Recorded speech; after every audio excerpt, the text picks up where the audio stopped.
Ate Dap, halimbawa, ako ang nakahanap ng employer or sponsor, or halimbawa, ang family ko or relatives ko ang mag-sponsor, but ayaw ko ang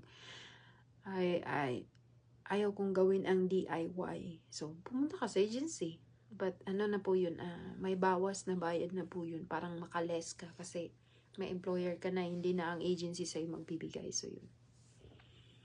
But it's the same. Ang may bawas lang doon sa part na yung employer na hindi na sila maghahanap na employer. Sila na ang gagawa ng processing, mag-aasikaso ng documents mo. But the requirements is not included. Siyempre, babayaran mo yung requirements mo, yung mga iba pang charges na hindi po yun. Babayaran nyo rin po yun. So, may less lang po siya. May less lang po ang babayaran nyo kung halimbawa, ikaw ang maghanap ng sponsor mo.